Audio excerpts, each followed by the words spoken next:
And now it is time to welcome my live studio guest for today's show, someone who is no stranger to being this side of the desk at Soho Radio, as she is a resident here. She's also a drummer, a producer, a music maker and a prior. Hi Georgie, thanks for having me. Hi, how are you? I'm really good, thanks. It's so nice to cross paths in Soho Radio because it doesn't happen that often with other presenters because we all come in and do our own thing. But yeah, how are you doing? I'm really good. Obviously, the EP is coming out on the 26th of February, so you're quite close now to releasing this new EP. How has the beginning of the year been? Are you excited? Where are we at? I'm very excited. It's out. Yeah, it's a week today that it's out. I've had 2 singles out already, so I'm just now gearing up towards the actual release of the EP. It's not as long, this one, as my last one. My last one was 7 tracks, which is basically an album, I guess, but this one's only 5. I'd really wanted to release everything as a single because I love all of the tracks. Yeah. Tooting my own horn a little bit. The EP is great.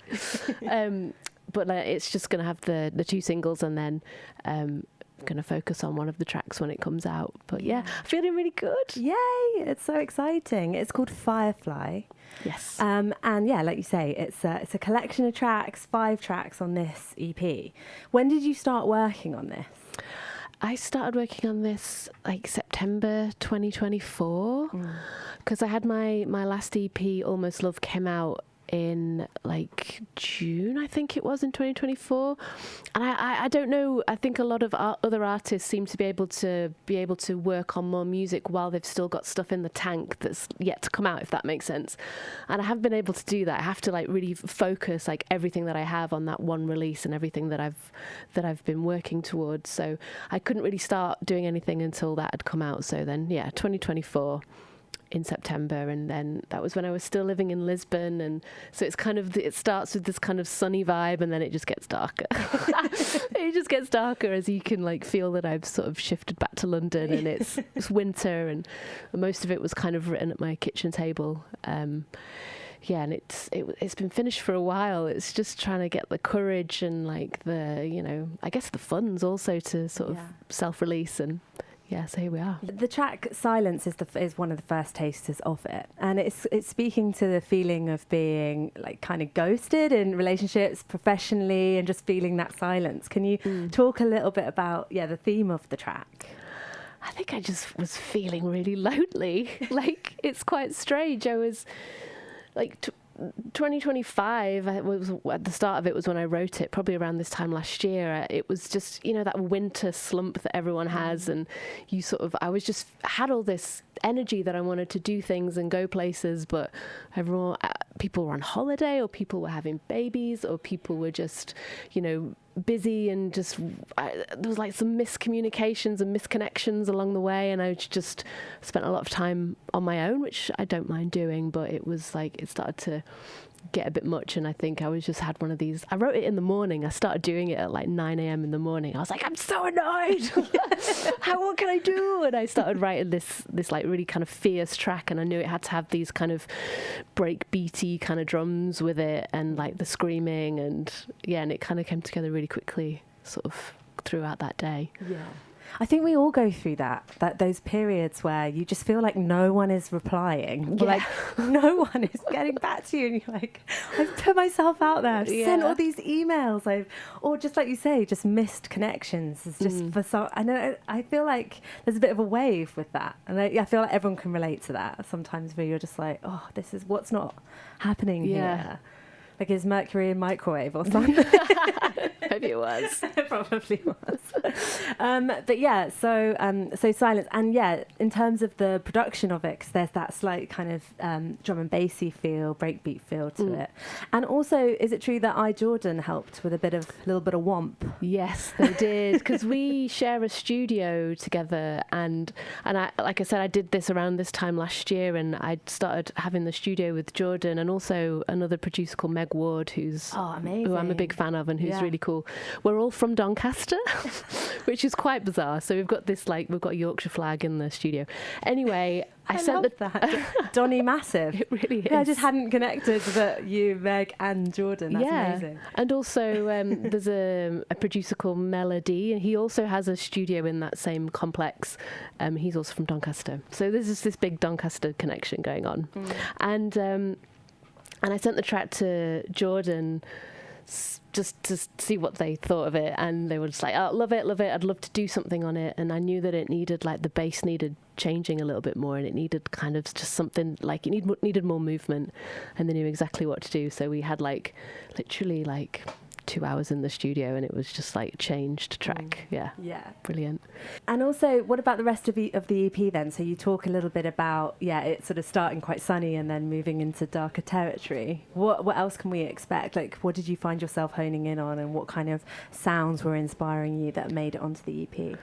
Well, I wanted to do a cover, and I've been wanting to do a cover for such a long time, and I just couldn't find the right track.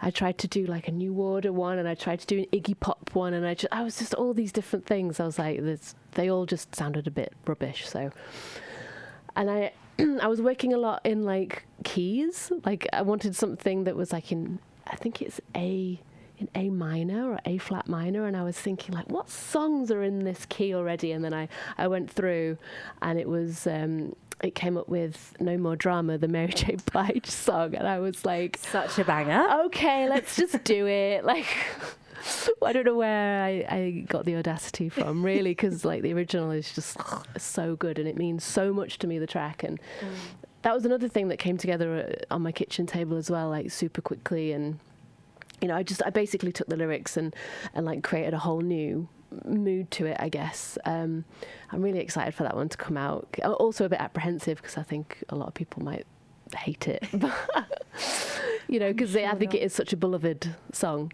And then towards the fifth track is it's very much like that Opus 3 track. It's a little bit acid house. Yeah, so I wanted to lean more into that sort of 90s thing as well. So that track's a little bit like that one. I'm not trying to rip it off, but it's like it's an homage to that track. And it's just a bit more chuggier and darker and Well, I can't wait to hear the Mary J. Blige, both of those, actually. I can't wait to hear Mary J. I mean, that is just, No More Drama. What a tune. And I love the idea of you doing a different, like, more serene or kind of, more electronic take on it. I think it will be amazing. Cool. So, looking forward to it. Well, let's play Silence first, and then we'll play another track and chat some more. But is there anything else you can say about making Silence? It was a learning curve for sure, and I really felt myself grow as a producer while I was doing it as well, like actually being more creative with plugins and like shifting stuff around on the grid and like making things a little bit more exciting. It felt like I was becoming a better producer. Well, let's hear it. So this is Anna Pryor and Silence, and we'll chat more with Anna after this. The sound of the track Silence from Anna Pryor from the new EP Firefly, and I've got Anna in the studio. And tell me a little bit more about what else because you've been branching out into all sorts of other things, so like soundtrack and composition work. Have you got any projects that you've been working on that you can talk about? I just finished a project actually that was commissioned by Battaglia Cinema in Porto. Yeah. Is this the David Bowie thing? Yes, and it was really fun. So it was like commissioned around the 10th anniversary of his passing. So another producer, musician, and I got together and we got all of Bowie's music and kind of put it to this film, The Cabinet of Dr. Caligari. We did that. It was so hard to do. It was so hard because we also had to kind of like create some like kind of newer elements and kind of remix some of his works and stuff like that. And then we had to perform it live. So there's lots of sound design and stuff on there. It was amazing. I'd love to do it somewhere else. It was just a lot of work, and then we just kind of performed it, and then it's gone. And it's not really available anywhere. But it was super super fun to work on. I really loved that. Any particular tracks that made you just go wow, or sort of really see the genius at work. What I thought was genius was that the reason why that we did it to that film is because he was heavily influenced by that film, I think, during his Berlin era. And all of his music, all of it fitted so well. Yeah. It's like, oh wow, okay. So it was especially Low, all the stuff from Low, that was just, it all fit so perfectly. And I'm a David Bowie fan, of course, but there was a lot of his stuff that I didn't know. But the person who I was working with, João Vieira, he is a huge fan. He's in his 50s, but he lived in London in the 90s and was a bit of a scenester kid and total Anglophile. So it was really fun to work with him. And he had all of every single CD that David Bowie has ever released. So we had to go to the shop and buy one of those CD drives, and plug it into the laptop because no one's got CD drives anymore, and ripped all of the CDs onto the. Yeah, it was fun. That sounds amazing. Fun process. Yeah, and let's talk a little bit more about the London to Lisbon, because you were obviously in London and then Lisbon and then back again now in London. How has that affected, do you think, your music, or how have you found those location changes? And do you miss Lisbon? Is there still part of you that wants to be connected to that as a place, or are you happy back in London? I'm torn. I'm very much going through a pretty heavy transition period, if I'm totally honest with you. I lived there since just before the pandemic, so 2019, and I spent the pandemic there and started Beat Palace Records there, and I started my sort of solo career there, I guess, writing and stuff. And you can sort of see, I get really jealous of artists that have this very clear vision of what they want their music to sound like from the beginning. And I never really had that. So when you listen to my music, you can sort of see this genres are just kind of all over the place, really, because I was just trying stuff and being inspired by stuff at the time and writing things as how I was feeling. And so the first thing I wrote was the kind of reggaeton kind of song, and it was because I had a great summer. It was such a privilege to say, but the summer of 2020 for me was the best summer of my life, because I've been in Metronomy for such a long time, and when you're with bands and you're touring a lot, and you're doing festivals, and you don't really get a summer because you're doing festivals every weekend. So it just took for this pandemic to come up, and I was just oh wow. And in Lisbon, and the beaches were shut for a few months, and then they opened up again sort of June, July, August time, and it was, oh my God, it was amazing. So then that's where that reggaeton track came from, and then more kind of poppier kind of stuff. And then I think as the transition back to London has happened, sort of roughly between sort of end of 23, 24, and then up to the present day, because it's getting darker and darker, and so that's the effect London's had on me, I think. I love London. Is it slightly reluctant coming home? Kind of. I've got so many great friends in Lisbon and made so many amazing connections, and it'll always be that place, the big place in my heart. Yeah. But it'll always be there. I can always go back. Of course. Long extended holidays. Yeah. Of course. Yeah, I think I don't know, this time of year is really hard. Yeah. Especially if you've weathered the whole of winter. You just, lots of people take holidays. And this is why people take holidays in January or February, because it just breaks it up, and you kind of get that, just feel a bit refreshed and then come back to it. Whereas, I'm in deep this time with no break. Somewhere sunny, and I'm feeling it. Just play my tiny violin. I haven't been on holiday for ages. But it is a bit like that, isn't it? It's London's the greatest city in the world, but you just have to have a little bit of time out from it and get some vitamin D. Yeah. And Lisbon has that, so yeah. Although I do hear on the grapevine that there's been horrific storms there, and it's been raining quite heavily, actually. I don't who wants to be in Lisbon? Much sun. So Anna, obviously you are putting out this record on Beat Palace, which is your own label.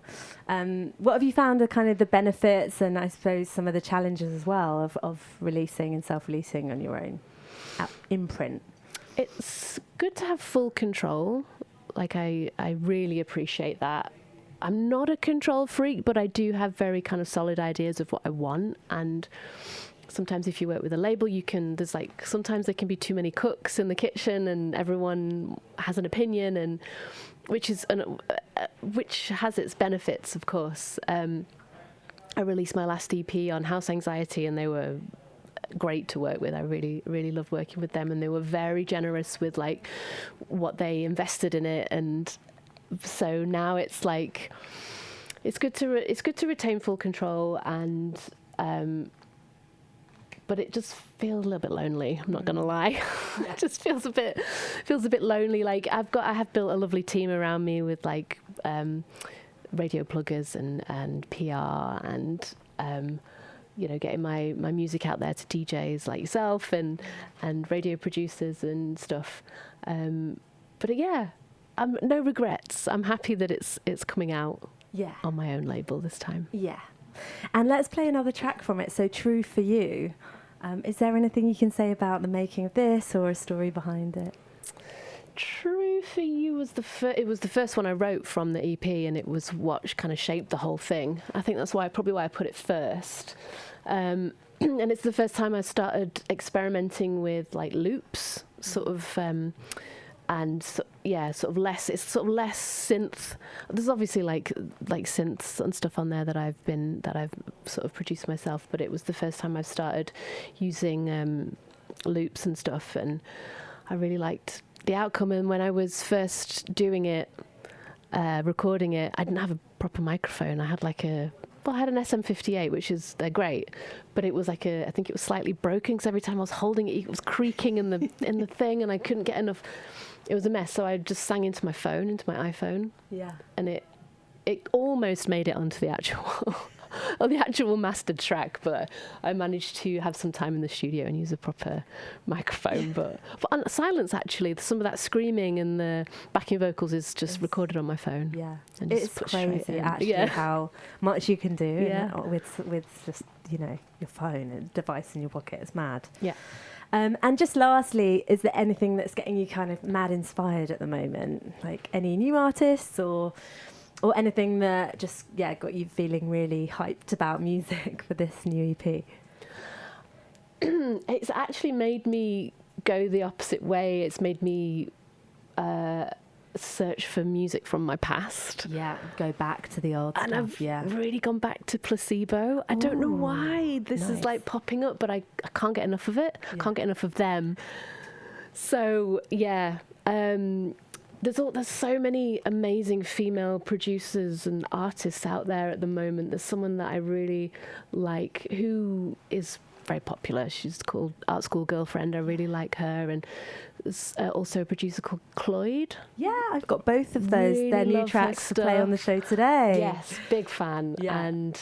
And also the other female producers I released on Beat Palace. So Ivor Woods, she's Welsh. That came out last year, and also Mermaid as well, who's Norwegian, an incredible producer, and she's all over this next EP of mine, this one that's coming out. She's co-produced it with me. So yeah, I'm just like obsessed with women and what we can do and what they're creating and releasing, and but then also Placebo. Yes. Shout out Placebo. Shout out. Well, Anna Pryor, everyone, you can listen to Anna Pryor on Soho Radio here with her show Beat Palace, and the Firefly EP coming out so soon towards the end of the month. Anna, thank you so much for coming on. Thanks for having me. And let's play it. This is True for You.